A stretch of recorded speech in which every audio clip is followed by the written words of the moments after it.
Hey guys, this started saying 13. I'm back with another Naruto video, and I wanted to talk about a topic that's been on my mind a lot lately. At the beginning of Shippuden, Naruto got some hate for not having a major power-up over the time skip during his training with Jiraiya. They usually joke that the only thing he learned was how to make a bigger Rasengan, but when you think about it, we technically never saw this version of Naruto fight enough to properly scale him. In the Kazekage rescue arc, he had some decent showings against Kakashi, but he had help from Sakura, and despite being told to go all out, this was a pretty friendly match, and it's not like any of them were pushed to their absolute limits or anything. But even there, Naruto showed some clever thinking by using Kakashi's Sharingan against him. Kakashi did feel confident enough that Naruto could help him take on Itachi, the clone version as well, and he does a pretty good job there acting as backup, even delivering the final blow with his Kurama-enhanced giant Rasengan. He spends the rest of the arc chasing Datara in order to get Gaara back, and he briefly has a battle with him, managing to catch him off guard and force him into substituting with some enhancements from Kurama as well. In the Tenchi Bridge arc, he immediately relies on the Nine-Tailed Fox's chakra to fight Orochimaru, and is too drained to effectively fight against Sasuke thereafter as a result. After that, Naruto learns the Rasen Shuriken in Sage Mode, so he's a completely different Naruto. So basically, the majority of fights post-Timeskip Naruto is involved in, before he learns Rasen Shuriken in Sage Mode. It's usually team-ups, he has his stats boosted by Kurama, or he's recovering from the damage he sustained while he was under Kurama's influence. Now, I want to give Naruto and Jiraiya as his masters some credit here. By the end of part 1, Naruto is already starting off much more powerful than the rest of his shinobi peers. He had access to the multi-shadow clone jutsu, the Rasengan, and the summoning jutsu. Even without Kurama, just having access to those three jutsu alone should have put him around high Jonin level, but there was something obviously holding him back, and I think it was his battle IQ.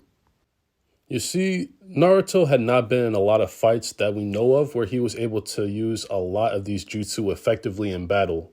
I believe even Jiraiya joked about him having to get his hand stabbed in order to pull off a successful Rasengan again.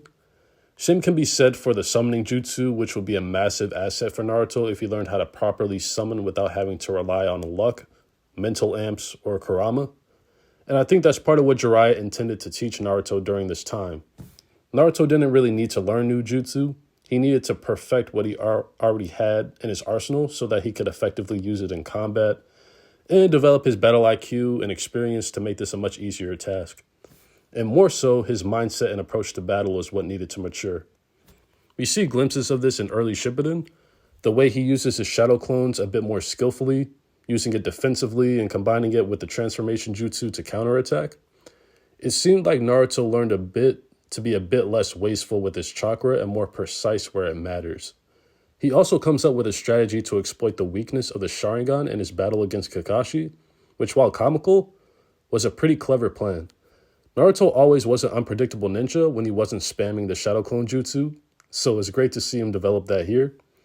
He displays better chakra infusion and chakra control, even getting compliments from Itachi himself. Unfortunately, we don't really see him in an all-out battle utilizing everything he's learned. And for a lot of fans, feats are everything. This leads to a lot of fans thinking that he's not that different from the Naruto before the time skip. Now, let's not get carried away. I'm not saying Naruto at this point can go toe-to-toe with any of the heavy hitters like the Akatsuki, Orochimaru, or Sasuke at this point in the series, because I definitely think they're a tier or two above him in the beginning of Shippuden. But they should be. The Akatsuki and Orochimaru, they're all much older, much more experienced, and are basically some of the most powerful shinobi in the series until the war arc comes around and blows up the power scaling. And Sasuke is a natural genius with one of the most powerful Kekkei Genkai, and was probably more focused on training than Naruto given his drive to kill Itachi. He also had Orochimaru accelerating his growth with drugs and other methods to the point that Sakura was pointing out that it was completely unnatural. Naruto is actually very strong for this part of the series, but we as the viewers just wouldn't know it because by the time we reached Shippuden, we were immediately and constantly dealing with Kage plus level threats literally every arc, from the Akatsuki to Orochimaru. Naruto at this point in the series is probably high Jonin level at base, and that's putting him in the upper tier of characters in the verse. Not the series, the Naruto universe as a whole. There are very few characters that reach high Jonin levels of power when it comes to the ninja villages, and if Naruto is truly bloodlusted, which would be out of character for him, which is why we rarely see it, or had a massive mental amp like he does in critical situations, I think we could easily scale this Naruto higher than 90 to 95% of his shinobi peers, at least in terms of raw power.